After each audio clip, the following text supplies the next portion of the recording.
ഞാൻ നാളെ പടച്ചവന്റെ കോടതിയിൽ കടന്നു വരുമ്പോ അന്ന് എന്റെ കൂടെ ഉണ്ടാകുമോ? ഞാൻ അങ്ങയുടെ ഭാര്യയാണല്ലോ, പ്രവാചകന്റെ ഭാര്യയാണല്ലോ, അന്ന് എന്നെ സഹായിക്കുമോ? എന്റെ കൂടെ ഉണ്ടാകും. ആ അവസരത്തിൽ അല്ലാഹുവിന്റെ റസൂൽ സല്ലല്ലാഹു അലൈഹി വസല്ലം പറഞ്ഞു, നാളെ പരലോകത്ത് 3 സ്ഥലമുണ്ട്. ആ 3 സ്ഥലങ്ങളിൽ എത്തിക്കഴിഞ്ഞാൽ നിന്റെ വാപ്പ നിന്റെ മുന്നിലൂടെ പോയാലും, നിന്റെ മാതാപിതാക്കൾ പോയാലും, നിന്റെ മക്കള് പോയാലും, നിന്റെ കൂടപ്പുറപ്പുകൾ പോയാലും, നിന്റെ കൂട്ടുകാര് പോയാലും, നിന്റെ ഭർത്താവായ ഞാൻ പോയാലും, ആയിഷ നിന്നെ ഒന്ന് തിരിഞ്ഞു നോക്കാനോ സഹായിക്കാനോ കഴിയില്ലെന്ന് നബിയുനാ റസൂലുള്ളാഹി സ്വല്ലല്ലാഹു അലൈഹി വസല്ലം. അല്ലാഹു ഈമാൻ നൽകി അനുഗ്രഹിക്കുമാറാകട്ടെ. ഒന്നാമത്തെ കാര്യം, മഹാനായ റസൂലുള്ളാഹി സ്വല്ലല്ലാഹു അലൈഹി വസല്ലമ തങ്ങൾ അല്ലാഹുവിന്റെ പ്രവാചകനോട് ആയിഷ റളിയല്ലാഹു തആല അൻഹ ചോദിക്കുന്നു, നബിയേ, നാളെ പടച്ചവന്റെ കോടതിയിൽ ആരുമില്ലാത്ത, ആരാരും സഹായിക്കാനില്ലാത്ത ദിവസത്തിൽ രക്ഷപ്പെടുന്നവരാണ്.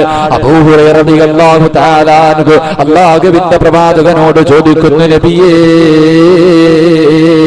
പടച്ചവന്റെ ഹിസാബില്ലാതെ സ്വർഗത്തിൽ കിടക്കുന്ന ആരെങ്കിലും ഉണ്ടോ നബിയേ? നാളെ പടച്ചവന്റെ മുന്നിൽ വിചാരണ നേരിടാതെ സ്വർഗത്തിൽ കിടക്കുന്ന ആരെങ്കിലും ഉണ്ടോ എന്ന് പ്രവാചകനോട്, തന്റെ പ്രിയപ്പെട്ട പ്രവാചകനോട്, അല്ലാഹുവിന്റെ പ്രവാചകനോട് സഹാബിയായ അബൂ ഹുറൈറ റളിയല്ലാഹു തആല അൻഹു ചോദിക്കുമ്പോ അല്ലാഹുവിന്റെ റസൂൽ പറയുന്നു, അബൂ ഹുറൈറ, നാളെ വിചാരണയില്ലാതെ പടച്ചവന്റെ സ്വർഗത്തിൽ കിടക്കുന്ന ഒരു മനുഷ്യനുണ്ട്. അവനാരെന്നറിയുമോ? അല്ലാഹു പരീക്ഷണം കൊടുക്കുമ്പോൾ, അല്ലാഹു രോഗം കൊടുക്കുമ്പോൾ, അല്ലാഹു വേദനകൾ കൊടുക്കുമ്പോൾ, കച്ചവടം നഷ്ടത്തിലാകുമ്പോൾ, മക്കളുടെ വിവാഹം മുടങ്ങുമ്പോൾ, അവന്റെ ജീവിതത്തിലേക്ക് പ്രശ്നങ്ങൾ പേമാരി പോലെ ജീവിതത്തിലേക്ക് കടന്നു വരുമ്പോ, ഇതെല്ലാം അല്ലാഹുവിന്റെ തീരുമാനമാ എന്ന് കരുതിക്കൊണ്ട് ശ്രമിക്കുന്നവരുണ്ടല്ലോ. വയദ്ഖുലൂനൽ ജന്ന ബിഗൈരി ഹിസാബ് ഖാല നബിയുനാ റസൂലുള്ളാഹി. ദുഃഖങ്ങളും ദുരിതങ്ങളും രോഗങ്ങളും വേദനകളും ജീവിതത്തിൽ കടന്നു വരുമ്പോ ഇത് അള്ളാന്റെ തീരുമാനമാണെന്ന് പറഞ്ഞുകൊണ്ട് ക്ഷമിക്കുന്നവൻ നാളെ അതിഥിയായി പടച്ചവന്റെ മുന്നിൽ ഹിസാബില്ലാത്ത സ്വർഗത്തിൽ കിടക്കുമെന്ന് നബിയുനാ റസൂലുള്ളാഹി സ്വല്ലല്ലാഹു അലൈഹി വസല്ലം. ഒരു പനി വന്നു കഴിഞ്ഞാൽ, ഒരു തലവേദന വന്നു കഴിഞ്ഞാൽ, കടങ്ങളായി കഴിഞ്ഞാൽ, മാരക രോഗം വന്നു കഴിഞ്ഞാൽ പറയണ ഒരു വാക്കുണ്ട്, ഞാൻ പള്ളിക്കകത്ത് പോയി തഹജ്ജുദ് നിസ്കരിക്കുന്നവനായിരുന്നു, 5 നേരവും ഞാൻ പള്ളിയിൽ പോയി നിസ്കരിക്കുന്നവനായി, എനിക്കിത് തന്നല്ലോ പടച്ചവൻ, പരാതി എനിക്കിത് തന്നല്ലോ എന്ന് നമ്മൾ പറയാ. എന്റെ പ്രിയപ്പെട്ടവരെ, വേദനകളും ദുഃഖങ്ങളും ജീവിതത്തിൽ കടന്നു വരുമ്പോൾ ക്ഷമിക്കണം. അല്ലാഹു ഭാഗ്യം നൽകി അനുഗ്രഹിക്കുമാറാകട്ടെ. മഹാനായ മൂസാ നബി അലൈഹിസ്സലാം അല്ലാഹുവിനോട് ചോദിച്ചു അത്രേ, അയ്യു മനാസിലുൽ ജന്ന. അല്ലാഹുവിന്റെ പ്രവാചകൻ മൂസാ നബി അലൈഹിസ്സലാം അല്ലാഹുവിനോട് ചോദിച്ചു അത്രേ, പടച്ചവനെ, സ്വർഗ്ഗത്തിൽ നിനക്ക് ഏറ്റവും ഇഷ്ടപ്പെട്ടത് എന്താണ്? സ്വർഗത്തിൽ നിനക്ക് ഏറ്റവും ഇഷ്ടപ്പെട്ടത് എന്താണ്? ആ അവസരത്തിൽ അല്ലാഹുവിന്റെ പ്രവാചകനോട് അല്ലാഹു പറഞ്ഞു അത്രേ, മൂസ, എനിക്ക് സ്വർഗത്തിൽ ഏറ്റവും ഇഷ്ടപ്പെട്ടത് ഖദീറത്തുൽ ഖുദ്സ് എന്ന് പറയുന്ന ഒരു കൊട്ടാരമാണ്. എന്റെ പ്രിയപ്പെട്ടവരെ, സ്വഹാബത്ത് ചോദിച്ചു, നബിയെ, ഈ കൊട്ടാരം ആർക്കുള്ളതാ? സ്വർഗത്തിൽ അല്ലാഹു ഏറ്റവും ഇഷ്ടപ്പെടുന്ന വീട് ആർക്കുള്ളതാണെന്ന് ചോദിച്ചപ്പോ അല്ലാഹു ഒരു പരീക്ഷണം കൊടുക്കുമ്പോൾ ക്ഷമിക്കുന്നവനുള്ള പ്രതിഫലമാണെന്ന് നബിയുനാ റസൂലുള്ളാഹി സ്വല്ലല്ലാഹു അലൈഹി വസല്ലം. ദുഃഖങ്ങളും ദുരിതങ്ങളൊക്കെ വരുമ്പോ നാട്ടുകാരോട് മുഴുവനും മൈക്ക് കെട്ടി പറഞ്ഞുകൊണ്ട് നടക്കുന്നതിലും പകരം അല്ലാഹുവിനോട് ദുആ ചെയ്യണം. അത് പടച്ചവന്റെ തീരുമാനം, തട്ടിക്കളയാൻ കഴിയില്ലല്ലോ. എന്റെ പ്രിയപ്പെട്ടവരെ, ഈ വാദ് പറഞ്ഞുകൊണ്ടിരിക്കുന്ന ഞാൻ ഇന്ന് ഈ പ്രസംഗം തീർക്കുമെന്ന് എനിക്കൊരു ഉറപ്പുമില്ല. എനിക്ക് എന്തെങ്കിലും ഞാൻ തളർന്നു വീണുപോയാൽ അത് അല്ലാഹുവിന്റെ തീരുമാനം, അതിന് തട്ടാൻ ആരെക്കൊണ്ടും കഴിയില്ല. അല്ലാഹു നമുക്ക് ദീർഘായുസ് നൽകി അനുഗ്രഹിക്കുമാറാകട്ടെ. അല്ലാഹുവിന്റെ റസൂലിന്റെ മുന്നിലേക്ക് ഒരു സഹാബി കടന്നു വന്നിട്ട് പറഞ്ഞു, നബിയെ, ബുദ്ധിമുട്ടാണ്, ദുരിതങ്ങളാണ്, വേദനകളാണ്. അല്ലാഹുവിന്റെ പ്രവാചകന്റെ മുന്നിലേക്ക് കടന്നു വരികയാണ്. അല്ലാഹുവിന്റെ റസൂലിനോട് പറയുന്നു, യാ റസൂലല്ലാഹ്, മുസ്ലിമായതിന്റെ പേരില് ശത്രുക്കൾ ഉപദ്രവിക്കുകയാണ്, പച്ചമാംസങ്ങൾ അവർ കുത്തിയെടുക്കുകയാണ്, എല്ലുകൾ വെളിയിൽ കാണുകയാണ്. അല്ലാഹുവിന്റെ റസൂലിന്റെ മുന്നിലേക്ക് വന്ന് കരഞ്ഞുകൊണ്ട് സ്വഹാബത്ത് പറയുമ്പോൾ അല്ലാഹുവിന്റെ റസൂൽ പറയുന്നു, സ്വഹാബാ, അല്ലാഹുവിന്റെ പ്രവാചകനായ അയ്യൂബ് നബി അലൈഹിസ്സലാമിന്റെ ചരിത്രം പറഞ്ഞു കൊടുക്കുകയാണ്. ആരാണ് അയ്യൂബ് നബി എന്നറിയുമോ? 81 വർഷക്കാലം ദുനിയാവിന്റെ തൊലിക്ക് മുകളിൽ സുഖാഡംബരങ്ങൾക്ക് നടുവിൽ രാജാവിനെ പോലെ കൊട്ടാരങ്ങൾക്ക് നടുവിൽ കഴിഞ്ഞ പ്രവാചകനാണ്. അതാ സുഖങ്ങൾക്ക് നടുവിൽ ജീവിച്ച പ്രവാചകൻ, അല്ലാഹുവിന്റെ പ്രവാചകൻ അയ്യൂബ് നബി അലൈഹിസ്സലാമിന്റെ ജീവിതം കണ്ടിട്ട് ശൈത്താൻ അസൂയ തോന്നിയത്രേ. പടച്ചവരോട് പറയുന്നു, അല്ലാഹ് അയ്യൂബിന് അനുഗ്രഹങ്ങൾ കൊടുത്തത് കൊണ്ടാണ്, അയ്യൂബിന് അനുഗ്രഹങ്ങൾ കൊടുത്തത് കൊണ്ടാണ് നിനക്ക് നന്ദി കാണിക്കുന്നത്. അയ്യൂബിന് അനുഗ്രഹങ്ങൾ കൊടുത്തത് കൊണ്ടാണ് നിനക്ക് നന്ദി കാണിക്കുന്നത്. ഒരു പരീക്ഷണം കൊടുത്താൽ അല്ലാഹുവേ നിന്നെ മറക്കുമല്ല. 81 വർഷക്കാലം സുഖ ആഡംബരങ്ങൾക്ക് നടുവിലൂടെ കടന്നുപോയ അയ്യൂബ് നബി അലൈഹിസ്സലാമിനെ പടച്ചവൻ പരീക്ഷിക്കുകയാണ്. ഒരു സുപ്രഭാതം പൊട്ടിവിടർന്നപ്പോൾ തന്റെ കൃഷിയിടങ്ങൾ മുഴുവനും നശിക്കുകയാണ്, തന്റെ കെട്ടിടങ്ങൾ മുഴുവനും തകർന്ന് തരിപ്പണമാവുകയാണ്, തന്റെ ഭാര്യ മക്കൾ മുഴുവനും മരണപ്പെടുകയാണ്, എല്ലാ അനുഗ്രഹങ്ങളും നഷ്ടപ്പെടുകയാണ്. ഇന്നലത്തെ കോടീശ്വരനുണ്ടല്ലോ, ഇന്നലത്തെ രാജാവുണ്ടല്ലോ, അതാ ഒരു നേരത്തെ അന്നത്തിന് പോലും വകയില്ലാത്തവനായി നിൽക്കുകയാ. ആ അവസരത്തിലും അയ്യൂബ് നബി പടച്ചവനെ സ്തുതിക്കുകയാ, ആ അവസരത്തിലും അയ്യൂബ് നബി പടച്ചവനെ സ്തുതിക്കുകയാ. വീണ്ടും അല്ലാഹു പരീക്ഷിക്കുകയാണ്. ഒരു പ്രവാചകനും കൊടുക്കാത്ത മാരക രോഗമാണ് അയ്യൂബ് നബിക്ക് പടച്ചവൻ കൊടുത്തത്. ശരീരങ്ങൾ മുഴുവനും പഴുക്കാൻ തുടങ്ങി, ശരീരത്തിൽ നിന്ന് ദുർഗന്ധമടിക്കാൻ തുടങ്ങി, ശരീരത്തിൽ നിന്ന് ചീഞ്ചലങ്ങൾ ഒഴുകാൻ തുടങ്ങി. തന്റെ കുടുംബക്കാരോടുകയാ, തന്റെ നാട്ടുകാരോടുകയാ, തന്റെ ബന്ധുക്കളോടുകയാണ്. എല്ലാവരും അയ്യൂബ് നബിയെ കാണുമ്പോൾ ഓടി വിളിക്കുകയാണ്. ശരീരങ്ങൾ മുഴുവനും പുഴുത്തളിയുകയാണ്, ശരീരം മുഴുവനും പുഴുത്തളിയുകയാണ്. ശരീരത്തിൽ നിന്ന് മാംസങ്ങൾ താഴേക്ക് വീഴുകയാ, എല്ലുകൾ വെളിയിൽ കാണുകയാ. ജനിച്ചു വളർന്ന നാട്ടിൽ നിന്ന് പുറത്താകുകയാണ്. തന്റെ പ്രിയപ്പെട്ട ഒരേ ഒരു ഭാര്യ മാത്രമാണ് അയ്യൂബ് നബിയുടെ കൂടെയുള്ളത്. അതാ തന്റെ ഭർത്താവിനെയും കൊണ്ട് അയ്യൂബ് നബിയെയും കൊണ്ട് തന്റെ പ്രിയപ്പെട്ട ഭാര്യതാ കടന്നു പോവുകയാണ്. എന്റെ പ്രിയപ്പെട്ടവര്, അയ്യൂബ് നബി അലൈഹിസ്സലാമിനെ പടച്ചവനെ പരീക്ഷിച്ചത് 18 വർഷമാ, 1-2 വർഷമല്ല, 18 വർഷക്കാലമാണ് അയ്യൂബ് നബിയെ പടച്ചവനെ പരീക്ഷിച്ചത്. നടക്കാൻ കഴിയുന്നില്ല, എഴുന്നേക്കാൻ കഴിയുന്നില്ല, ശരീരത്തിൽ നിന്ന് മാംസങ്ങൾ താഴേക്ക് വീഴുകയാ, ശരീരത്തിലൂടെ പുഴുക്കൾ നടക്കുകയാ. തന്റെ പ്രിയപ്പെട്ട ഭാര്യ അടുത്ത വീടുകളിൽ പോയി അതാ കൂലിപ്പണി ചെയ്തിട്ട് അവിടെ നിന്ന് കിട്ടുന്ന ഭക്ഷണം കൊണ്ടുവന്ന് അതുകൊണ്ടുള്ള ജീവിതം തന്റെ ഭർത്താവിനെ നോക്കുകയാണ്. 18 വർഷക്കാലം കൊണ്ട് മാരക രോഗം പിടിച്ചിട്ട് അയ്യൂബ് നബി അലൈഹിസ്സലാം നടക്കാൻ കഴിയാതെ അയ്യൂബ് നബി ഇരിക്കുന്നത് കണ്ടപ്പോൾ തന്റെ പ്രിയപ്പെട്ട ഭാര്യയ്ക്ക് സഹിക്കാൻ കഴിയുന്നില്ല. ഭർത്താവിന്റെ ശരീരത്തിലൂടെ പുഴുക്കൾ നടക്കുന്നത് കണ്ടപ്പോൾ ആ പെണ്ണ് വന്നിട്ട് പറഞ്ഞു, നബിയേ, നിങ്ങൾ അല്ലാഹുവിന്റെ പ്രവാചകനാണല്ലോ, നിങ്ങൾ അല്ലാഹുവിന്റെ പ്രവാചകനാണല്ലോ, 18 വർഷക്കാലമായിട്ട് ഇങ്ങനെ നടക്കുകയാണല്ലോ, ഒന്ന് പടച്ചവനോടല്ലാ എന്റെ രോഗങ്ങളൊന്ന് ശിഫയാക്കല്ലാ എന്ന് പടച്ചവനോട് ദുആ ചെയ്താൽ അല്ലാഹു നിങ്ങളുടെ രോഗം മാറ്റി തരുമല്ലോ, പടച്ചവൻ നിങ്ങൾക്ക് ശിഫ നൽകുമല്ലോ. ഒന്ന് ദുആ ചെയ്തുകൂടെ, ഒന്ന് ദുആ ചെയ്തുകൂടെ എന്ന് അയ്യൂബ് നബിയോട് തന്റെ പ്രിയപ്പെട്ട ഭാര്യ ചോദിക്കുമ്പോ അവിടെന്ന് പറയുന്ന, പെണ്ണേ, 81 വർഷക്കാലം പടച്ചവൻ എനിക്ക് സമ്പത്ത് തന്നു, എനിക്ക് അധികാരം തന്നു, എനിക്ക് ഭാര്യമാരെ തന്നു, എനിക്കൊരുപാട് മക്കളെ തന്നു, എനിക്ക് കൃഷിയിടങ്ങൾ തന്നു. പടച്ചവൻ എനിക്ക് അനുഗ്രഹങ്ങൾ ഒരുപാട് വാരിക്കോരി തന്നല്ലോ. ഒരിക്കലെങ്കിലും അല്ലാഹ് ഇതെന്തിനാണ് തന്നതെന്ന് ചോദിക്കാൻ നീ എന്നോട് പറഞ്ഞിട്ടില്ലല്ലോ പെണ്ണേ. പടച്ചവനോട് ദുആ പോലും ചെയ്തില്ല. അവസാനം എന്റെ പ്രിയപ്പെട്ടവര്, ശരീരങ്ങൾ മുഴുവനും പുഴുത്തലിഞ്ഞിട്ട് തന്റെ നാവിൽ വരെ രോഗം വന്നിരിക്കുകയാ.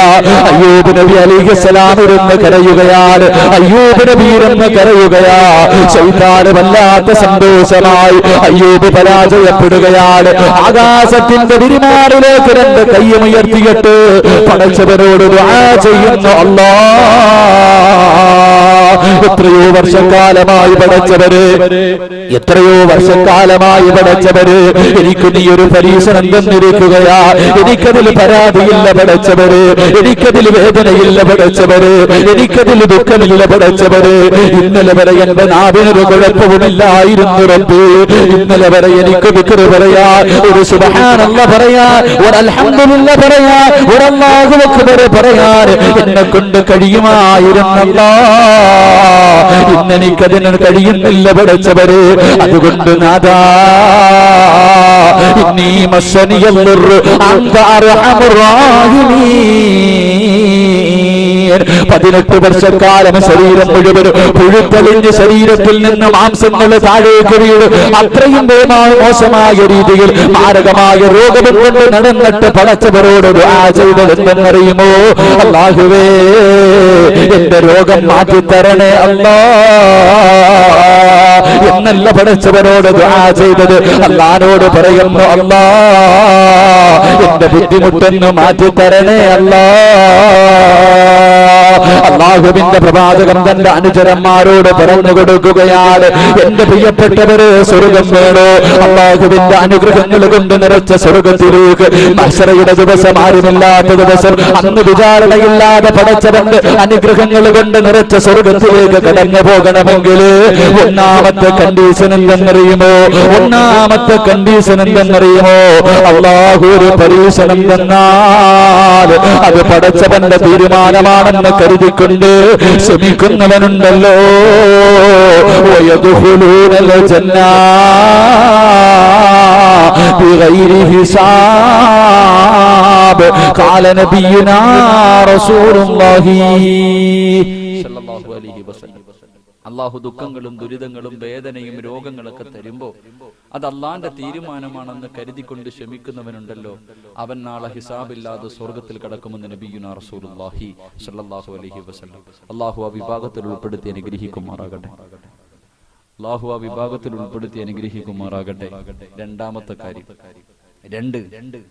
അല്ലാഹുവിന്റെ പ്രവാചകൻ പറയുന്നു, സുമ്മയഊദു ഫയുനാദിൽ മുനാദി അയ്യുല്ലദീന കാനത് തതജാഫാ ജുനൂബുഹും അനിൽ മളാജി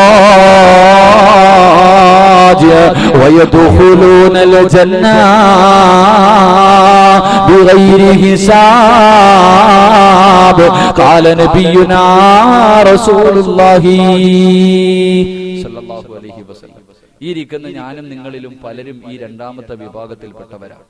എന്റെ പ്രിയപ്പെട്ടവരെ, രണ്ടാമത് വിളിക്കുന്ന വിഭാഗം ഈ ചന്തവിളക്കാരും ഈ പരിസര പ്രദേശക്കാരെല്ലാവരും പാതിരാത്രിയിൽ കടന്നുറങ്ങുമ്പോ, എല്ലാരും തന്റെ ഈ തണുപ്പുള്ള രാത്രിയിൽ തന്റെ പുതപ്പിന്റെ കീഴിൽ കിടന്ന് സുഖിച്ചു കിടന്നുറങ്ങുമ്പോ രാത്രിയിൽ എഴുന്നേറ്റ് 2 റക്അത്ത് തഹജ്ജുദ് നിസ്കരിക്കുന്നവനുണ്ടല്ലോ, അവൻ നാളെ ഹിസാബില്ലാതെ സ്വർഗത്തിൽ കടക്കുമെന്ന് നബിയുനാ റസൂലുള്ളാഹി സ്വല്ലല്ലാഹു അലൈഹി വസല്ലം. നമ്മളൊക്കെ തഹജ്ജുദ് നിസ്കാരം ഉള്ളവരാണ്, നിസ്കരിക്കുമായിരുന്നു. നമ്മളൊക്കെ തഹജ്ജുദ് നിസ്കരിക്കുമായിരുന്നു റമളാനിൽ. കാരണം വെട്ടി വിഴുങ്ങാൻ എഴുന്നേക്കുമല്ലോ, രാത്രി എഴുന്നേറ്റ് വല്ലതും തിന്നണ്ടേ. ആ തിന്നണ സമയത്ത് ഈ വർഷമാണല്ലോ 6:45, ആ സമയം വരെ, ഏകദേശം 6:45 വരെ ഏറ്റവും കൂടുതൽ സമയം വന്നു. എന്റെ പ്രിയപ്പെട്ടവരെ, അത്രയും നേരം പട്ടിണി ഇരിക്കണമല്ലോ, അതുകൊണ്ട് നല്ല പിടിപ്പിക്കാൻ എഴുന്നേക്കുമായിരുന്നു. ആ എഴുന്നേക്കുന്ന സമയത്തൊക്കെ നമ്മൾ നിസ്കരിച്ച് 29-ാം രാവിന്റെ അന്ന് നിർത്തിയതാ, പിന്നെ ഇന്ന് വരെ തഹജ്ജുദ് നിസ്കരിച്ചിട്ടുണ്ട്. എന്റെ പ്രിയപ്പെട്ടവരൊന്ന് ചിന്തിക്ക്. എന്റെ പ്രിയപ്പെട്ടവരെ, തഹജ്ജുദ് നിസ്കരിച്ചാൽ നീ നാളെ ഹിസാബില്ലാതെ സ്വർഗത്തിൽ കിടക്കുമെന്ന് നബിയുനാ റസൂലുള്ളാഹി സ്വല്ലല്ലാഹു അലൈഹി വസല്ലം. രാത്രിയൊക്കെ എഴുന്നേറ്റ് നിസ്കരിക്കണം, രാത്രി എഴുന്നേറ്റ് നിസ്കരിക്കണം. നിസ്കരിച്ചാൽ കിട്ടുന്ന പ്രതിഫലം എന്താണെന്നറിയും? എന്റെ പ്രിയപ്പെട്ടവരെ, ആരും അറിയാതെ രാത്രി എഴുന്നേറ്റ് നിസ്കരിച്ചാൽ കിട്ടുന്ന പ്രതിഫലം അള്ളാന്റെ റസൂൽ സല്ലല്ലാഹു അലൈഹി വസല്ലം തങ്ങൾ 5 പ്രതിഫലം പറയുന്നു. രാത്രി എഴുന്നേറ്റ് തഹജ്ജുദ് നിസ്കരിക്കുന്നവന് കിട്ടുന്ന 5 പ്രതിഫലം അള്ളാഹു നൽകി അനുഗ്രഹിക്കുമാറാകട്ടെ. അള്ളാഹു നൽകി അനുഗ്രഹിക്കുമാറാകട്ടെ. ഒന്നാമത്തെ പ്രതിഫലം അല്ലാഹുവിന്റെ പ്രവാചകൻ പറയുന്ന ഒന്നാമത്തെ പ്രതിഫലം എന്തെന്നറിയുമോ? മഹാനായ റസൂലുള്ളാഹി സ്വല്ലല്ലാഹു അലൈഹി വസല്ലമ തങ്ങൾ ഒരിക്കൽ അല്ലാഹുവിനെ കണ്ടപ്പോൾ അല്ലാഹ് പറഞ്ഞു, നബിയേ, എന്റെ അടിമകളിൽ ചില ആൾക്കാരെ എനിക്ക് വല്ലാത്ത ഇഷ്ടമാണ്. എന്റെ അടിമകളിൽ ചില ആൾക്കാരെ എനിക്ക് വല്ലാത്ത ഇഷ്ടമാ. അവൻ എന്നെ ഓർക്കുന്നതിനേക്കാൾ ഞാൻ അവനെ ഓർക്കുന്നു നബിയേ. അവൻ എന്നെ കുറിച്ച് പറയുന്നതിനേക്കാൾ ഞാൻ അവനെ കുറിച്ച് മലക്കുകളോട് പറയുന്നുണ്ട് നബിയേ. അവൻ എന്നിലേക്ക് നടന്നു വന്നാ ഞാൻ അവനിലേക്ക് ഓടിപ്പോകും നബിയേ. അവൻ എന്നെ കാണാൻ ആഗ്രഹിക്കുന്നതിനേക്കാൾ ഞാൻ അവനെ കാണാൻ ആഗ്രഹിക്കുന്നു നബിയേ. അല്ലാഹുവിന്റെ പ്രവാചകനോട് പടച്ചവൻ പറഞ്ഞപ്പോൾ അല്ലാഹുവിന്റെ റസൂല് ചോദിക്കുന്നു, അല്ലാ, നീ ഇത്രയും ഇഷ്ടപ്പെടുന്നവരാരാണല്ലാ? അവരുടെ അടയാളമെങ്കിലും ഒന്ന് പറഞ്ഞു തരുമോ? എന്റെ പ്രിയപ്പെട്ടവരെ, അല്ലാഹുവിന്റെ റസൂല് സഹാബത്തിനോട് പറയുകയാ, പടച്ചവൻ സ്നേഹിക്കുന്നവരുടെ ഒന്നാമത്തെ അടയാളം എന്തെന്നറിയുമോ? ഈ ഇരിക്കുന്ന മജ്‌ലിസിലിരിക്കുന്ന നിങ്ങൾ തീരുമാനിച്ചോ, നിന്നെ അല്ലാഹു സ്നേഹിക്കുന്നുണ്ടോ? പടച്ചവന്റെ സ്നേഹം നിനക്ക് കിട്ടിയിട്ടുണ്ടോ? ഒന്നാമത്തെ അടയാളം എന്തെന്നറിയുമോ? അവൻ രാത്രിയിൽ എഴുന്നേറ്റ് നിസ്കരിക്കുമെന്ന് നബിയുനാ റസൂലുള്ളാഹി സ്വല്ലല്ലാഹു അലൈഹി വസല്ലം. രാത്രി എഴുന്നേറ്റ് തഹജ്ജുദ് നിസ്കരിക്കണ ഏതെങ്കിലും ഒരു ഉപ്പയോ ഉമ്മയോ ഈ മജ്‌ലിസിലുണ്ടെങ്കിൽ നീ തീരുമാനിച്ചോ, നിന്നെ അല്ലാഹു സ്നേഹിക്കുന്നു. നീ നിലനിർത്ത. അല്ലാഹു ബാക്കി നൽകി അനുഗ്രഹിക്കുമാറാകട്ടെ. നിസ്കാരമില്ലെങ്കിൽ വിചാരിച്ചോ വൺ സൈഡ് പ്രണയമായിട്ട് നടക്കുക ഒരു കാര്യമില്ലെന്ന്. അല്ലാഹു ഈമാൻ നൽകി അനുഗ്രഹിക്കുമാറാകട്ടെ. തഹജ്ജുദ് നിസ്കരിക്കുന്ന ഒരു മനുഷ്യന് കിട്ടുന്ന രണ്ടാമത്തെ പ്രതിഫലം ഇന്നലെ ഞാൻ പറഞ്ഞു, സ്വർഗത്തിൽ അല്ലാഹു സലാം പറയും. എന്റെ പ്രിയപ്പെട്ടവരെ, അല്ലാഹു സ്വർഗത്തിൽ വെച്ച് സലാം പറയുമ്പോ അള്ളാനെ കണ്ടുകൊണ്ട് സലാം അടക്കാൻ ആഗ്രഹമുണ്ടെങ്കിൽ നീ തഹജ്ജുദ് നിസ്കരിച്ചാൽ മതി എന്ന് നബിയുനാ റസൂലുള്ളാഹി സ്വല്ലല്ലാഹു അലൈഹി വസല്ലം. ഇന്നലെ പറഞ്ഞ വിഷയത്തിൽ രണ്ട് കാര്യം പറഞ്ഞു. അതിലെ മൂന്നാമത്തെ കാര്യം, ആ വിഷയത്തിലെ മൂന്നാമത്തെ കാര്യം, തഹജ്ജുദ് നിസ്കരിക്കുന്നവൻ അള്ളാനെ കാണാൻ കഴിയുമെന്ന് നബിയുനാ റസൂലുള്ളാഹി സ്വല്ലല്ലാഹു അലൈഹി വസല്ലം. മൂന്നാമത്തെ പ്രതിഫലം എന്റെ പ്രിയപ്പെട്ട സഹോദരങ്ങളെ, അള്ളാഹുവിന്റെ പരലോകത്ത് രണ്ടേ രണ്ട് വിഭാഗത്തിന്റെ തല മാത്രമേ ഉയർന്നു നിൽക്കൂ എന്ന് നബിയുനാ റസൂലുള്ളാഹി സ്വല്ലല്ലാഹു അലൈഹി വസല്ലം. നാളെ പടച്ചവന്റെ കോടതിയിൽ എല്ലാവരുടെ തലയും താഴ്ന്നു നിൽക്കും. ആദം നബി വരെ കരയുക. ആദം നബി കരയുക. എന്തിനാ കരയണേ? ആദം നബി അലൈഹിസ്സലാമിനെയും തന്റെ പ്രിയപ്പെട്ട ഭാര്യയെയും സൃഷ്ടിച്ചിട്ട് അല്ലാഹു പറഞ്ഞു, യാ ആദം ഉസ്കുൻ അൻത വസൗജുകൽ ജന്നാ വകുലാ മിൻഹാ റഗദൻ ഹൈസു ശിഅ്തുമാ വലാ തഖറബാ ഹാദിഹി ശജറാ. നബിയും തന്റെ ഭാര്യയും സൃഷ്ടിച്ചിട്ട് പടച്ചവൻ പറഞ്ഞു, ആദവേ, ആ കാണുന്ന മരത്തിന്റെ അടുക്ക മാത്രം പോകല്ല. ആദം നബി പോയി അതിന്റെ പേര് ഇരുന്ന് കരയുക. നൂഹ് നബി ഇരുന്ന് കരയുക. 950 വർഷം ദഅവത്ത് നടത്തി. എന്നിട്ട് തന്റെ ഭാര്യയെയും മോനം പോലും മുസ്ലിമാക്കാൻ കഴിഞ്ഞില്ല. വെള്ളത്തിൽ മുങ്ങിച്ചാവുന്ന സമയത്ത് അള്ളാഹിനോട് ചോദിക്കാൻ പാടില്ലാത്തൊരു ചോദ്യം ചോദിച്ചു. അതുകൊണ്ട് കരയുക. ഇബ്രാഹിം നബി അലൈഹിസ്സലാം ഇരുന്ന് കരയുന്നത്, ഒരു പ്രവാചകൻ കള്ളം പറയാൻ പാടില്ല, ജീവിതത്തിൽ 3 കള്ളം പറഞ്ഞു, അതിന്റെ പേരിൽ കരയുക. മൂസാ നബി അലൈഹിസ്സലാം ഒരുത്തനെ ഒറ്റയടിക്ക് കൊന്നു കളഞ്ഞു, ഒരു കൊല ചെയ്തവനാ, അതിനെക്കുറിച്ച് ഓർത്ത് കരയുക. ഓരോ പ്രവാചകന്മാരും ഇങ്ങനെ അന്ന് വിഷമിച്ചിരിക്കുക. എല്ലാരും കരയുന്ന ദിവസം, എല്ലാരും ദുഃഖത്തിൽ നിൽക്കുന്ന ദിവസം, രണ്ട് വിഭാഗത്തിന്റെ തല മാത്രം ഉയർന്നു നിൽക്കുമെന്ന് നബിയുനാ റസൂലുള്ളാഹി സ്വല്ലല്ലാഹു അലൈഹി വസല്ലം. അല്ലാഹു ഭാഗ്യം നൽകി അനുഗ്രഹിക്കുമാറാകട്ടെ. അല്ലാഹു ഭാഗ്യം നൽകി അനുഗ്രഹിക്കുമാറാകട്ടെ. രണ്ട് കാര്യം പറഞ്ഞു തരാൻ ചെയ്യൂ. രണ്ട് കാര്യം പറഞ്ഞു തരാൻ ചെയ്യൂ. ചെയ്താൽ നാളെ അവിടെ വെച്ച് തല ഉയർന്നവരായി കാണാൻ കഴിയും. അല്ലാഹു ഭാഗ്യം നൽകി അനുഗ്രഹിക്കുമാറാകട്ടെ. സഹോദരികൾക്ക് ഒരേ ഒരു കാര്യമേ ചെയ്യാൻ പറ്റൂ, ആണുങ്ങൾക്ക് 2 കാര്യവും ചെയ്യും. സഹോദരിമാർക്ക് ഒരു കാര്യം, ആണുങ്ങൾക്ക് 2 കാര്യം. ഇൻഷാ അല്ലാഹ് ചെയ്യില്ലേ? ചെയ്യാന്നുള്ളവരൊന്നും കൈപൊക്കിക്ക്. നിങ്ങൾ പൊക്കണ്ട, താത്തിട്ടാണ്. ഒന്ന്, ഇനിയിപ്പം ഉസ്താദ് കൈപൊക്കുന്നത്, ഉസ്താദ് പെണ്ണുങ്ങളെ കൊണ്ട് കൈപൊക്കി ഒന്നാമതേ വിവാദമാ, കൈപൊക്കുന്നത്. എന്തായാലും ഞാൻ അങ്ങനെ ഒന്നുമില്ല. അല്ലാഹു ഈമാൻ നൽകി അനുഗ്രഹിക്കുമാറാകട്ടെ.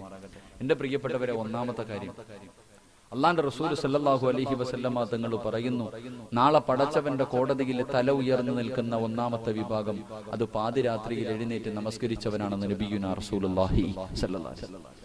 പള്ളിയിൽ നട്ടുച്ച സമയത്ത് നിസ്കരിക്കാൻ അവനെ കൊണ്ടും പറ്റും. ഒന്ന് ആലോചിക്കുക, പള്ളിയിലെ ഉസ്താദ് പ്രസംഗം നടത്തിക്കൊണ്ടിരിക്കുക. ഉസ്താദ് വെള്ളിയാഴ്ച ദിവസം പ്രസംഗം നടത്തിക്കൊണ്ടിരിക്കുമ്പോൾ ചില മഹാന്മാർ കയറി വരും. ഏറ്റവും 1:30 ആവാറാകുമ്പോഴായിരിക്കും വരുന്നത്.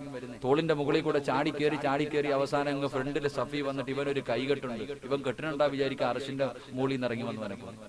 4 പേര് കാണാനുണ്ടെങ്കിൽ നമ്മുടെയൊക്കെ നിസ്കാരങ്ങളൊക്കെ വന്ന് കാണണം. അല്ലാഹുവേ, എന്തൊരു ഭവ്യതയോടുകൂടി ഹൗഫും ഖുശൂഅൊക്കെ അവനത് എല്ലാം ഒരുമിച്ച് കിട്ടിയവരെ പോലെ. എന്റെ പ്രിയപ്പെട്ടവരെ, നട്ടുച്ച സമയത്ത് കയറി നിസ്കരിക്കാം, പകലൊക്കെ നിസ്കരിക്കാൻ എല്ലാവരെ കൊണ്ട് പറ്റും. പക്ഷെ പാതി രാത്രിയിൽ എഴുന്നേറ്റ് നിസ്കരിച്ച കൂടെ കിടക്കണ ഭാര്യ പോലും ചിലപ്പോൾ അറിയില്ല. നമ്മുടെ പ്രിയപ്പെട്ട ഭാര്യ പോലും ചിലപ്പോൾ അറിയില്ല. നിങ്ങളുടെ പ്രിയപ്പെട്ട ഭർത്താവ് പോലും അറിയില്ല നീ എഴുന്നേറ്റ് നിസ്കരിക്കുന്നത്. ആ പാതിരാത്രിയിൽ നീ എഴുന്നേറ്റ് പടച്ചവനെ ഓർത്ത ആരും സഹായിക്കാനില്ലാത്ത ദിവസം നിന്നെ അല്ലാഹു ഓർക്കുമെന്ന് നബിയുനാ റസൂലുള്ളാഹി സ്വല്ലല്ലാഹു അലൈഹി വസല്ലം. സഹോദരിമാരുടെ ചാൻസ് കഴിഞ്ഞ് ഇത് ഒരു കാര്യമേ ഉള്ളൂ. നിത്യമായിട്ട് ചെയ്യുക. അല്ലാഹു ഭാഗ്യം നൽകി അനുഗ്രഹിക്കുമാറാകട്ടെ. ആണുങ്ങൾക്ക് ചെയ്യാൻ പറ്റും, പെണ്ണുങ്ങൾക്ക് ചെയ്യാൻ പറ്റാത്തൊരു കാര്യമുണ്ട്. എന്തായിരിക്കും അറിയോ? താത്താമാർക്ക് ചെയ്യാൻ പറ്റൂല, കാക്കാമാർക്ക് മാത്രമേ ചെയ്യാൻ പറ്റൂ. എന്താ ഒരു കാര്യം? എന്റെ പ്രിയപ്പെട്ടവരെ, ഈ നാട്ടിൽ ഏറ്റവും കൂടുതൽ പ്രതിഫലം വാങ്ങുന്ന ഒരാളുണ്ട്. ഈ നാട്ടിൽ ഏറ്റവും കൂടുതൽ പ്രതിഫലം വാങ്ങുന്നത് പള്ളിയിലെ ഖത്തീബല്ല. ഈ നാട്ടിൽ ഏറ്റവും കൂടുതൽ പ്രതിഫലം വാങ്ങുന്നത് ആരെന്നറിയോ? ഈ നാട്ടിൽ ഒരു മനുഷ്യനുണ്ട്. ആ മനുഷ്യനെ ഒരാളും പരിഗണിക്കൂല. കാണുന്നവനും വരുന്നവനും പോകുന്നവനൊക്കെ നെഞ്ചത്ത് കയറുന്ന ഒരു പാവപ്പെട്ടവനുണ്ട്. ആരെന്നറിയുമോ? അല്ലാഹുവിന്റെ പ്രവാചകൻ തന്റെ സ്വഹാബത്തിനോട് പറയുകയാണ്, അല്ലാഹുവിന്റെ ഭവനത്തിൽ 5 നേരവും ഹയ്യ അലസ്സലാ,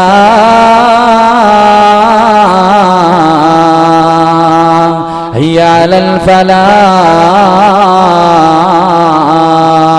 എന്ന് ബാങ്ക് വിളിക്കുന്ന മുഅദ്ദിനുണ്ടല്ലോ, അവന്റെ തലനാളെ പടച്ചവന്റെ കോടതിയിൽ ഉയർന്നു നിൽക്കുമെന്ന് നബിയുനാ റസൂലുള്ളാഹി. അതിരാത്രിയിൽ എഴുന്നേറ്റ് 2 റക്അത്ത് നിസ്കരിച്ചാൽ കിട്ടുന്ന 3ാമത്തെ പ്രതിഫലം എന്തെന്നറിയുമോ?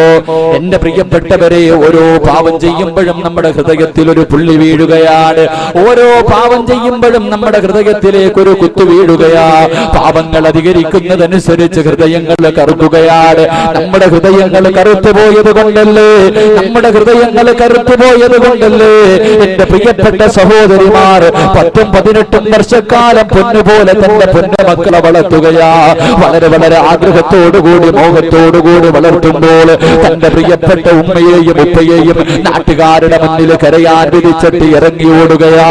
തന്റെ കാമുകന്റെ കൂടെ ഇറങ്ങിയോടുന്ന മുസ്ലിം പെണ്ണി സമുദായത്തിൽ ഉണ്ടാകുന്നത് എന്റെ പ്രിയപ്പെട്ടവരെ,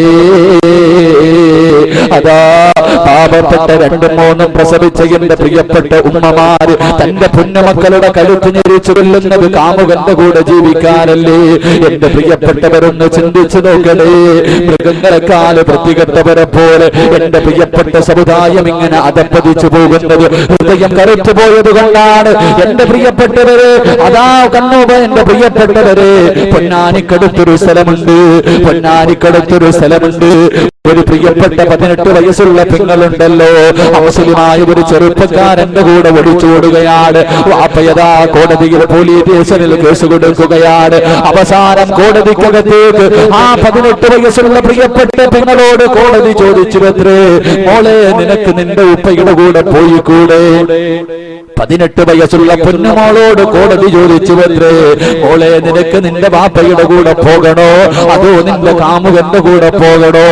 അവസരത്തിൽ ആ പെണ്ണ് പറയുന്നു, എന്റെ ഉപ്പയുടെ കൂടെ പോകാൻ എനിക്ക് പേടിയാ, എന്റെ ഉപ്പ എന്നെ പീഡിപ്പിക്കുമെന്ന് എനിക്ക് ഭയമെന്ന് പറയുമ്പോൾ, എന്റെ പ്രിയപ്പെട്ടവര് 18 വർഷക്കാലം പോറ്റി വളർത്തിയ മാതാപിതാക്കള് അതാ ഉപ്പ പീഡിപ്പിക്കുമെന്ന് പോലും ഭയന്നുകൊണ്ട് പറയുമ്പോ എന്റെ പ്രിയപ്പെട്ട പെണ്ണന്മാർ ഇത്ര അധപ്പതിക്കാൻ കാരണമെന്തെന്നറിയുമോ? എന്റെ പ്രിയപ്പെട്ട ചെറുപ്പക്കാർ നടറോഡിൽ നിന്ന് ഉമ്മ വെക്കുന്നത് കാണാൻ ഈ തിരുവനന്തപുരത്ത് നിന്ന് പോലും അതാ കൊച്ചിയിലേക്ക് പോയി എത്രയോ ചെറുപ്പക്കാരുണ്ട് പൊന്നുമക്കളെ. അതുകൊണ്ട് എന്റെ പൊന്നുമോരേ, അല്ലാഹുവിന്റെ പ്രവാചകൻ പറയുകയാ, പാതിരാത്രിയിൽ എഴുന്നേറ്റ് 2 റക്അത്ത് നിസ്കരിച്ചിട്ട് പടച്ചവന്റെ കോടതിയിലേക്ക് നീ കയ്യുയർത്തി ദുആ ചെയ്താൽ, നീ തൗബ ചെയ്താൽ, നീ എത്ര വലിയ പാപം ചെയ്തവനാണെങ്കിലും എത്ര വലിയ അപരാധം ചെയ്തവനാണെങ്കിലും പടച്ചവന്റെ മുന്നിലേക്ക് കയ്യുയർത്തിയിട്ട് പാതിരാത്രിയുടെ നിശബ്ദതയിൽ സുജൂദിൽ കിടന്നുകൊണ്ട് പൊട്ടിക്കരഞ്ഞുകൊണ്ട് തൗബ ചെയ്താ അല്ലാഹു സ്വീകരിക്കും മോനെ. എന്റെ പ്രിയപ്പെട്ട ചെറുപ്പക്കാരാ, കള്ളു കുടിച്ചവനായിരിക്കാം, വിചരിച്ചവനായിരിക്കാം, പലിശ തിന്നവനായിരിക്കാം, എത്രയോ കുടുംബങ്ങൾ തകർത്തവനായിരിക്കാം, ഭർത്താവിനെ വഞ്ചിച്ച പെങ്ങള് നിനക്ക് അബദ്ധം പറ്റിയിരിക്കാം, കാമുകന്റെ കൂടെ കറങ്ങാൻ പോയിരിക്കാം, നമസ്കാരങ്ങളെ മുഴുവനും കളാക്കിയിരിക്കാം, അഹങ്കാരികളെ പോയി ജീവിച്ചിരിക്കാം. പൊന്നുമോളെ, നിനക്ക് ഇന്നത്തെ ദിവസം തൗബ ചെയ്യാനുള്ളതാണ്, നിനക്ക് തൗബ ചെയ്യാനുള്ളതാ. പാതിരാത്രിയിൽ വീട്ടിൽ പോയിട്ട് മുഴുവെടുത്തിട്ട് 2 റക്അത്ത് നിസ്കരിച്ചിട്ട് സുജൂദിൽ കിടന്ന് തൗബ ചെയ്യുമോളെ. ഇത് പറയുമ്പോൾ എന്റെ ചെറുപ്പക്കാര് പറയും, ഉസ്താദ് ഒരുപാട് പാപങ്ങൾ എന്റെ ജീവിതത്തിൽ ചെയ്തു പോയി, എനിക്കല്ല പുറത്തു തരില്ല, എനിക്ക് പടച്ചവന് പുറത്തു തരില്ല, എന്റെ പാപങ്ങൾ അധികരിച്ചു പോയി എന്ന് പറഞ്ഞുകൊണ്ടിരിക്കുന്ന എന്റെ പ്രിയപ്പെട്ട ചെറുപ്പക്കാരാ, പൊന്നുപോലെ നിന്നെക്കാളും എത്രയെത്രയോ കുടുംബാദികൾക്ക്, എത്രയെത്രയോ അപരാധികൾക്ക് പടച്ചവൻ പുറത്തു കൊടുത്തടാ. 100 കൊല ചെയ്തവന് പോലും അല്ല പുറത്തു കൊടുത്തില്ലേ? 100 കൊല ചെയ്തവന് പോലും അല്ലാഹു പുറത്തു കൊടുത്തെന്ന് ചരിത്രം പഠിപ്പിക്കുമ്പോൾ എന്തിനാ നീ ഭയപ്പെടുന്നത്? എന്തിനാ നീ ഭയപ്പെടുന്നത്? അല്ലാഹുവിന്റെ റസൂലിന്റെ മുന്നിലേക്ക് മഹാനായ ഉമർ ഇബ്നുൽ ഖത്താബ് റളിയല്ലാഹു തആല അൻഹു കരഞ്ഞുകൊണ്ട് വരികയാ. അല്ലാഹുവിന്റെ പ്രവാചകന്റെ വീടിനകത്തേക്ക് കരഞ്ഞുകൊണ്ട് വരികയാണ്. അല്ലാഹുവിന്റെ റസൂൽ ചോദിച്ചു, ഉമരേ എന്തിനാണ് നീ കരയുന്നത്? എന്തിനാണ് നീ കരയുന്നത്? ആരാണ് നിന്നെ വേദനിപ്പിച്ചത്? അല്ലാഹുവിന്റെ പ്രവാചകൻ തന്റെ പ്രിയപ്പെട്ട കൂട്ടുകാരനായ ഉമർ ഇബ്നുൽ ഖത്താബ് റളിയല്ലാഹു തആല അൻഹുവിനോട് ചോദിക്കുമ്പോ അവിടുന്ന് പറയുന്നു, യാ റസൂലല്ലാഹ്, അല്ലാഹുവിന്റെ നബിയേ, ഒരു ചെറുപ്പക്കാരൻ നിന്ന് കരയുകയാണ്, ഒരു ചെറുപ്പക്കാരൻ നിന്ന് കരയുകയാണ്, കഅബയുടെ കില്ല പിടിച്ചുകൊണ്ട് കരഞ്ഞുകൊണ്ട് ദുആ ചെയ്യുകയാണ്. ആ ചെറുപ്പക്കാരന്റെ കരച്ചിൽ കണ്ടിട്ട് സഹിക്കാൻ കഴിയുന്നില്ല നബിയേ. അല്ലാഹുവിന്റെ പ്രവാചകന്റെ മുന്നിൽ വന്ന് കരഞ്ഞുകൊണ്ട് പറയുമ്പോൾ അല്ലാഹുവിന്റെ റസൂൽ ആ ചെറുപ്പക്കാരനെ വിളിക്കുകയാ. ആ പൊന്നുമോനെ വിളിച്ചിട്ട് ലോകത്തിന്റെ നായകൻ ചോദിക്കുകയാണ്, ഏ പൊന്നുമോനെ, എന്തിനാ നീ കരയുന്നത്? ആരൊക്കെ പിടിച്ചു മാറ്റിയിട്ടും മാറുന്നില്ലല്ലോ. എത്രയോ നാളുകൾ കൊണ്ട് നിന്ന് ദുആ ചെയ്യുകയാണ്. ആ അവസരത്തിൽ ആ ചെറുപ്പക്കാരൻ ലോകത്തിന്റെ നായകനോട് പറയുകയാ, യാ റസൂലല്ലാഹ്, അല്ലാഹുവിന്റെ നബിയേ, എന്റെ ജീവിതത്തിൽ ഞാനൊരു പാപം ചെയ്തു നബിയേ, എന്റെ ജീവിതത്തിൽ ഞാനൊരു പാപം ചെയ്തു നബിയേ. അല്ലാഹുവിന്റെ റസൂൽ ആ ചെറുപ്പക്കാരനോട് ചോദിക്കുകയാണ്, ഏ പൊന്നുമോനെ, എന്ത് പാപമാണ് ചെയ്തത്? എന്ത് തെറ്റാണ് നിന്റെ ജീവിതത്തിൽ പറ്റിപ്പോയത്? ആ അവസരത്തിൽ അല്ലാഹുവിന്റെ പ്രവാചകരോട് കരഞ്ഞുകൊണ്ട് പറയുന്നു, യാ റസൂലല്ലാഹ്, അല്ലാഹുവിന്റെ റസൂലേ, എന്റെ ജോലി എന്തായിരുന്നെന്നറിയുമോ നബിയേ? എന്റെ ജോലി എന്തായിരുന്നെന്നറിയുമോ നബിയേ? എന്റെ നാട്ടിൽ ആരെങ്കിലും മരണപ്പെട്ടാൽ, എന്റെ നാട്ടിൽ ആരെങ്കിലും മരണപ്പെട്ടാൽ അവരെ കുളിപ്പിച്ച് മയ്യത്ത് കബറടക്കാൻ ഞാനും കൂടും നബിയേ. പള്ളിക്കാട്ടിലേക്ക് കൊണ്ടുപോയി മയ്യത്ത് കബറടക്കുകയാണ്. അതാ കബറിനകത്തേക്ക് ഇറക്കി വെച്ചുകൊണ്ട് മിൻഹാ ഖലഖനാകും വഫീഹാ നുഈദുകും വമിൻഹാ നുഖ്രിജുകും താറത്തൻ ഉഖ്റാ. എല്ലാവരും പിടിമണ്ണ വാരി എറിഞ്ഞിട്ട് കബറിന്റെ ഭാഗത്ത് നിന്ന് മടങ്ങി പോകുമ്പോ, യാ റസൂലല്ലാഹ്, കബറിന്റെ ഭാഗത്ത് ഞാനൊരടയാളം വെക്കും നബിയേ. അന്ന് കബറടക്കിയ കബറിന്റെ ഭാഗത്തൊരടയാളം വെക്കുകയാ. എന്നിട്ട് മടങ്ങി പോവുകയാണ്. പാതിരാത്രി എത്തിക്കഴിയുമ്പോ, യാ റസൂലല്ലാഹ്, ഞാൻ ഉറക്കത്തിൽ നിന്ന് എഴുന്നേൽക്കും നബിയേ, ഞാൻ ഉറക്കത്തിൽ നിന്ന് എഴുന്നേൽക്കും നബിയേ. അല്ലാഹുവിന്റെ പ്രവാചകനോട് ആ ചെറുപ്പക്കാരൻ പറയുകയാ, അടയാളം വെച്ച കബറിന്റെ പുറത്തേക്ക് നടന്നു പോവുകയാണ്. അടയാളം വെച്ച കബറിന്റെ പുറത്തേക്ക് നടന്നു പോവുകയാ. എന്നിട്ടതാ പച്ച മണ്ണങ്ങ് വെട്ടുമാറ്റുകയാ. കബറങ്ങോട്ട് മാന്തുകയാണ്, കബറങ്ങോട്ട് മാന്തുകയാണ്. പലകകൾ എടുത്ത് മാറ്റുകയാ. കബറിനകത്തേക്ക് ഇറങ്ങിയിട്ട് ആ കബറിനകത്ത് കിടക്കുന്ന മയ്യത്തിന്റെ ശരീരത്തിൽ നിന്ന് കഫൻ തുണി അങ്ങ് മോഷ്ടിക്കുകയാ. ശരീരത്ത് ധരിപ്പിച്ചിരിക്കുന്ന കഫൻ തുണിയുണ്ടല്ലോ, അത് ഓരോന്നായും അഴിച്ചു മാറ്റുകയാണ്. എന്നിട്ട് കബറങ്ങ് മൂടുകയാ. എന്നിട്ട് തന്റെ വീട്ടിലേക്ക് കൊണ്ടുവന്ന് കഴുകി ശുദ്ധിയാക്കി അതാ പിറ്റേ ദിവസം കമ്പോളത്തിൽ കൊണ്ട് വിൽക്കുകയാണ്. ആ ചെറുപ്പക്കാരൻ അല്ലാഹുവിന്റെ പ്രവാചകനോട് പറയുകയാണ്, യാ റസൂലല്ലാഹ്, ആ പള്ളിക്കാട്ടിൽ കിടക്കുന്ന എത്രയോ കബറാളികള്, ആ പള്ളിക്കാട്ടിൽ കിടക്കുന്ന എത്രയോ കബറാളികള് യാ റസൂലല്ലാഹ് നഗ്നരായി കിടക്കുകയാണ് നബിയേ. അല്ലാഹുവിന്റെ പ്രവാചകരോട് കരഞ്ഞുകൊണ്ട് പറയുമ്പോൾ അല്ലാഹുവിന്റെ റസൂൽ ആ ചെറുപ്പക്കാരനെ സമാധാനിപ്പിക്കുകയാണ്. പൊന്നുമോനെ തൗബ ചെയ്യുന്ന മോനെ, പാതിരാത്രിയിൽ എഴുന്നേറ്റ് 2 റക്അത്ത് നിസ്കരിച്ചിട്ട് പടച്ചവന്റെ ദർബാറിലേക്ക് 2 കൈയും ഉയർത്തിയിട്ട് പൊട്ടിക്കരഞ്ഞുകൊണ്ട് തൗബ ചെയ്യുന്ന മോനെ, അല്ലാഹുവിന്റെ പ്രവാചകനെ സമാധാനിപ്പിക്കുകയാണ്. ആ ചെറുപ്പക്കാരൻ പിന്നീട് ഇരുന്ന് കരയുകയാ. കണ്ണുകളിൽ നിന്ന് കണ്ണീരൊലിക്കാൻ തുടങ്ങി. ശബ്ദമുയർത്തിയ രീതിയിൽ കരഞ്ഞുകൊണ്ടിരിക്കുമ്പോ അല്ലാഹുവിന്റെ റസൂൽ ചോദിച്ചു, ചെറുപ്പക്കാരാ എന്തിനാ മോനെ കരയുന്നത്, എന്തിനാ മോനെ കരയുന്നത്? ആ അവസരത്തിൽ അല്ലാഹുവിന്റെ പ്രവാചകനോട് ആ ചെറുപ്പക്കാരൻ പറയുന്നു, യാ റസൂലല്ലാഹ്, ഈ പാപമല്ല നബിയേ, ഈ പാപമല്ല നബിയേ, ഇതിനെക്കാളും ഒരു കൊടും പാപം ചെയ്തിരേ, അല്ലാഹു പുറത്തു തരാത്ത ഒരു പാപം ചെയ്തിരേ. അല്ലാഹുവിന്റെ പ്രവാചകന്റെ മുന്നിൽ ഇരുന്ന് കരയുമ്പോൾ അല്ലാഹുവിന്റെ റസൂൽ ചോദിച്ചു, ചെറുപ്പക്കാരാ എന്ത് പാപമാ മോനെ ചെയ്തത്, എന്ത് അപരാധമാ ചെയ്തത്? അവസരത്തിൽ പറയുന്നു, യാ റസൂലല്ലാഹ്, അല്ലാഹുവിന്റെ നബിയേ, എന്റെ നാട്ടില് അല്ലാഹുവിന്റെ റസൂലിനോട് പറയുകയാ, എന്റെ നാട്ടിലൊരു സുന്ദരിയായ ഒരു സാലിഹത്തായ പെണ്ണ് മരിച്ചു നബിയേ. ഏത് ചെറുപ്പക്കാരനും കണ്ടാൽ ആഗ്രഹിച്ചു പോകുന്ന സുന്ദരിയായ ഒരു യുവതി മരിച്ചു നബിയേ. മയ്യത്ത് കുളിപ്പിക്കുകയാണ്, പള്ളിക്കാട്ടിൽ കൊണ്ടുപോയി കബറടക്കുകയാണ്. ആ മയ്യത്ത് കബറിനകത്തേക്ക് ഇറക്കി വെച്ചത് ഞാനാണ് നബിയേ, ഞാനാണ് നബിയേ. എന്റെ കൈകൊണ്ടാണ് മയ്യത്ത് ഇറക്കി വെച്ചത്. കബറിന്റെ മുകളിലേക്ക് പലകളിൽ വെച്ച് മണ്ണ് കിട്ട് മോടിയിട്ട് മീസാങ്കല്ലും നട്ടിട്ട് എല്ലാവരും കബറിന്റെ ഭാഗത്ത് നിന്ന് മടങ്ങുമ്പോ യാ റസൂലല്ലാഹ്, ആ കബറിന്റെ ഭാഗത്തൊരടയാളം വെച്ച് നബിയേ, കബറിന്റെ ഭാഗത്തടയാളം വെക്കുകയാണ്. എന്നിട്ട് മടങ്ങി വരികയാണ്. പാതിരാത്രിയുടെ നിശബ്ദതയിൽ എല്ലാവരും ഇറങ്ങിക്കഴിയുമ്പോൾ ആ ചെറുപ്പക്കാരൻ എഴുന്നേൽക്കുകയാ. എന്നിട്ട് അടയാളം വെച്ച കബറിന്റെ പുറത്തേക്ക് നടക്കുകയാ. എന്റെ പ്രിയപ്പെട്ടവരെ, കബറിന്റെ ഭാഗത്ത് പോയിട്ട് മണ്ണങ്ങോട്ട് മാന്തുകയാണ്. ആ മൂടിയ കബറങ്ങോട്ട് മാന്തുകയാ. എന്നിട്ട് കബറിനകത്തേക്ക് ഇറങ്ങുകയാ. ആ പെണ്ണിന്റെ ശരീരത്ത് ധരിപ്പിച്ചിരിക്കുന്ന കഫൻ തുണിയുണ്ടല്ലോ, അതങ്ങോട്ട് അഴിച്ചു മാറ്റുകയാ. കബറിന്റെ മുകളിലേക്ക് കയറുകയാണ്, കബറിന്റെ മുകളിലേക്ക് കയറുകയാണ്. കബറങ്ങ് മൂടുകയാ. എന്നിട്ട് പള്ളിക്കാട്ടിലൂടെ കുറച്ചങ്ങോട്ട് നടക്കുകയാ.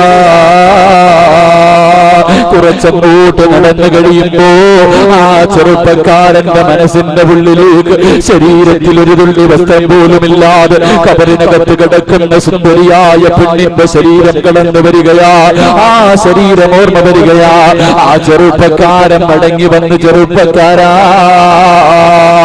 കബറിനടുക്കലേക്ക് മടങ്ങി വന്നിട്ട് ആ കബർ വീണ്ടും അങ്ങോട്ട് മാന്തുകയാണ്. വീണ്ടും രണ്ടാമതും കബറങ്ങ് മാന്തുകയാ. എന്നിട്ട് കബറിനകത്തേക്ക് ഇറങ്ങിയിട്ട് ആ സുന്ദരിയായ പെണ്ണിന്റെ ശരീരം കണ്ടപ്പോൾ വികാരം തോന്നിയിട്ട് മരിച്ചു കിടക്കുന്ന മയ്യത്തായ ആ പെൺകുട്ടിയുടെ ശരീരത്തിനെ കബറിനകത്തിട്ട് വ്യഭിചരിക്കുകയാ.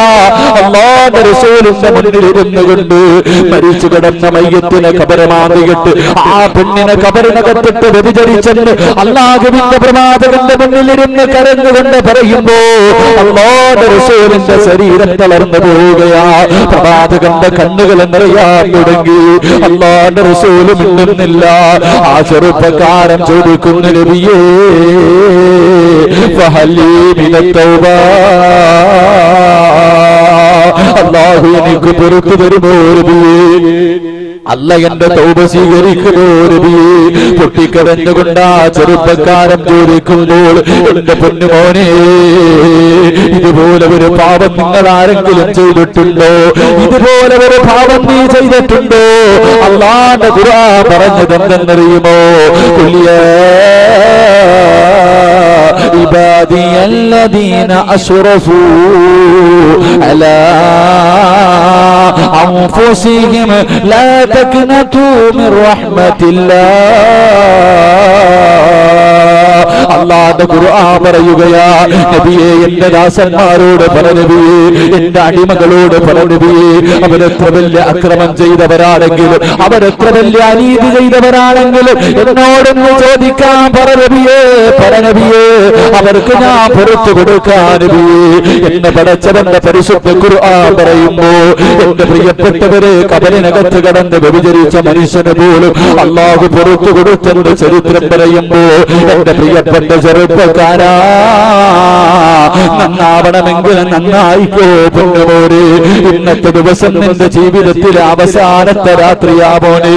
എന്റെ പ്രിയപ്പെട്ട പെങ്ങളെ, ഇന്നലെ വരെ നീ സീരിയൽ കണ്ടവളായിരിക്കാം, ഇന്നലെ വരെ ജമാഅത്ത് നമസ്കാരം 5 നേരത്തെ വഖ്ത് നിസ്കാരം കളാക്കിയവരായിരിക്കാം, ഖുർആൻ ഓതാത്തവളായിരിക്കാം, തലമറയ്ക്കാത്തവളായിരിക്കാം, ഭർത്താവിനെ വഞ്ചിച്ചവളായിരിക്കാം. പൊന്നുമോളെ, ഇന്നത്തെ ദിവസം നിന്റെ ജീവിതത്തിലെ അവസാനത്തെ രാത്രിയാ. നന്നാവണമെങ്കിൽ നന്നായിക്കോ. വീട്ടിലേക്ക് കടന്നു ചെന്നിട്ട് പടച്ചവന്റെ മുന്നിലേക്ക് അല്ലാഹു പാതിരാത്രിയുടെ നിശബ്ദതയിൽ ഒന്നാം ആകാശത്തിൽ വന്ന് പടച്ചവൻ ഭൂമിയിലേക്ക് നോക്കി നിൽക്കുകയാ. ചോദിക്കുന്നവന് പുറത്തു കൊടുക്കാൻ, പശ്ചാത്തപിക്കുന്നവന് പുറത്തു കൊടുക്കാൻ. പാതിരാത്രിയിൽ 2 റക്അത്ത് നിസ്കരിച്ചിട്ട് സുജൂദിൽ കടന്നുകൊണ്ട് പടച്ചവരോട് പറമോളെ, അല്ലാഹുവേ, തെറ്റുപറ്റി പടച്ചവരെ, പടച്ചവരെ, തെറ്റുപറ്റി പടച്ചവരെ. പൊട്ടിക്കരഞ്ഞുകൊണ്ട് പടച്ചവരോട് തൗബ ചെയ്യാൻ തീരുമാനിച്ചോ. പിന്നത്തേക്ക് മാറ്റിവെക്കല്ലേ ചെറുപ്പക്കാരാ, നാളെയാകട്ടെ നാളെയാകട്ടെ എന്ന് മാറ്റിവെക്കല്ലേ പൊന്നുപോരെ. എന്റെ പ്രിയപ്പെട്ടവരോട് പറയുകയാ, ഇന്നലെ കണ്ടവനെ കാണാത്ത ദുനിയാവല്ലേ, ഇന്നലെ കണ്ടവനെ കാണാത്ത ദുനിയാവല്ലേ. കാസർഗോഡ് ജില്ലയിൽ ഹംസ എന്ന ചെറുപ്പക്കാരൻ വിവാഹം കഴിഞ്ഞ് 11 വർഷമായി, മക്കളില്ലാതെ എല്ലാ മജ്‌ലിസും ദുആ ചെയ്യുകയാണ്, എല്ലാ മജ്‌ലിസിലും സദഖ തന്നിട്ട് ദുആ ചെയ്യിപ്പിക്കുകയാണ്. അവസാനം വർഷങ്ങൾ കാത്തിരുന്നിട്ട് തനിക്ക് തന്റെ പ്രിയപ്പെട്ട ഭാര്യ ഗർഭിണിയാവുകയാ, പൊന്നുപോലെ കൊണ്ടു നടക്കുകയാ. അവസാനം എന്റെ പ്രിയപ്പെട്ടവരെ, ഒരു പെൺകുഞ്ഞിന് ജന്മം കൊടുക്കുകയാണ്, ഒരു പെൺകുട്ടിക്ക് ജന്മം കൊടുക്കുകയാ.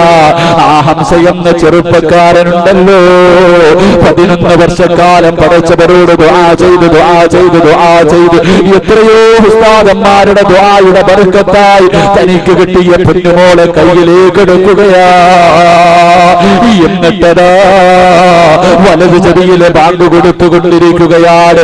വലത് ചെവിയിലെ ബാങ്ക് കൊടുത്തുകൊണ്ടിരിക്കുമ്പോ അതാ ബാങ്ക് വിളിച്ച പകുതിയായപ്പോ തന്റെ ഉമ്മയോടും ബന്ധുക്കളോടും പറയുകയാ, ഈ കുഞ്ഞിനെ ഒന്ന് പിടിക്കണേ, എന്റെ ശരീരം തളരുകയാ, എന്റെ ശരീരം തളരുകയാ.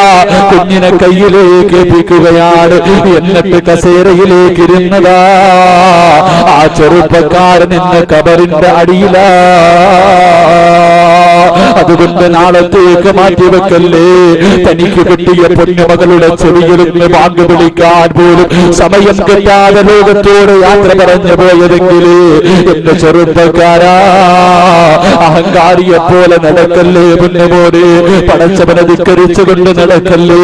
എന്റെ പ്രിയപ്പെട്ട പെങ്ങളെ, പാതിരാത്രിയിൽ എഴുന്നേറ്റ് 2 റക്അത്ത് നിസ്കരിച്ചിട്ട്, പാതിരാത്രിയിൽ എഴുന്നേറ്റ് 2 റക്അത്ത് നിസ്കരിച്ചിട്ട് പടച്ചവരോട് പൊട്ടിക്കരഞ്ഞ് ദുആ ചെയ്താൽ നിന്റെ തൗബ അല്ലാഹു സ്വീകരിക്കുമെന്ന് നബിയുനാ റസൂലുള്ളാഹി സ്വല്ലല്ലാഹു അലൈഹി വസല്ലം. അല്ലാഹു ഭാഗ്യം നൽകി അനുഗ്രഹിക്കുമാറാകട്ടെ.